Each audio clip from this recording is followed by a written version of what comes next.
রংপুর নগরীর মাহিগঞ্জ বালিকা উচ্চ বিদ্যালয় ও কলেজ মিলনায়তনে নারী নির্যাতন ও বাল্য বিবাহ প্রতিরোধে আলোচনা সভা স্বেচ্ছাসেবী সংগঠন স্বর্ণনারী অ্যাসোসিয়েশন। এতে 21 বছরের কম বয়সী ছেলে ও 18 বছরের কম বয়সী মেয়েদের বাল্য বিবাহের কুফল প্রতিরোধ সহ নানা বিষয় তুলে ধরেন সংগঠকরা।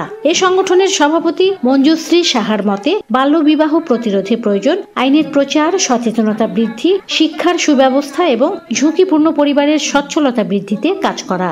প্রতিটা ঝুঁকিপূর্ণ পরিবারকে সঠিকভাবে আইডেন্টিফাই করা এবং ওই পরিবারে একটা কর্মসংস্থানের ব্যবস্থা করে দেওয়া, যে হয় তারা দক্ষতা উন্নয়ন প্রশিক্ষণ পাক অথবা তারা ঋণ পেয়ে তারা কৃষিকাজ করুক, মানে যেটাই হোক, তাই জন্য আর্থিকভাবে কিছুটা সচ্ছলতা থাকে, তাহলে কিন্তু ওই পরিবারে দেখবেন বাল্যবিয়ে হবে না। হ্যাঁ, তা এখন আমাদের একটা কম্প্রিহেন্সিভ একটা সাপোর্ট লাগবে। আপনি শুধু আইন প্রচার করলেই হবে না, আপনি হটলাইন নাম্বারটা প্রচার করলেই হবে না। মহিলা বিষয়ক অধিদপ্তর রংপুরের উপপরিচালক সেলোয়ারা বেগম জানান, হটলাইন নম্বর প্রচার ও শিক্ষার্থীদের মাঝে সচেতনতা বৃদ্ধি হয় রংপুরে কমেছে বাল্যবিবাহের হার। অ্যাওয়ারনেস প্রোগ্রামে যে তথ্যগুলো তাদেরকে দিচ্ছি, যে 109-এ ফোন দিবা বা 999-এ ফোন দিবা বা 333-তে ফোন দিবা, আমরা কিন্তু প্রতি মাসেই কোনো না কোনোভাবে পাচ্ছি যে বাল্যবিয়ে হচ্ছে অমুক জায়গায় এই সংবাদটা পাচ্ছি। তার মানে অ্যাওয়ার হচ্ছে, তারা আমাদেরকে এই সংবাদটা তারা দিতে পারছে, আগে তো এরকম আসেনি।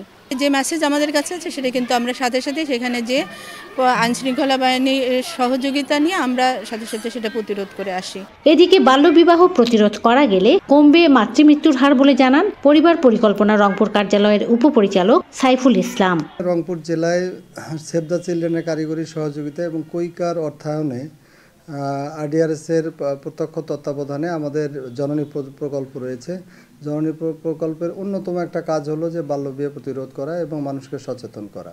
বাল্যবিয়ে নিয়ে আমাদের মাঠ পর্যায়ে ব্যাপক কাজ করা হয়। বিশেষ করে আমাদের মাঠ পর্যায়ের যে সমস্ত কর্মী রয়েছে, যারা বাড়ি টু বাড়ি পরিদর্শন করে, তারা প্রতিটি বাড়িতেই বাল্যবিয়ের যে কুফলগুলো এগুলো নিয়ে আলোচনা করে। বাংলাদেশ উন্নয়ন গবেষণা প্রতিষ্ঠানের তথ্য অনুযায়ী সচেতনতামূলক পদক্ষেপের কারণে বিভিন্ন এলাকায় শতকরা 54% 18 বছরের কম বয়সী মেয়েরা বাল্যবিবাহের হাত থেকে রক্ষা পাচ্ছে। মেরিনা লাভলি, বাংলাদেশ বেতার, রংপুর।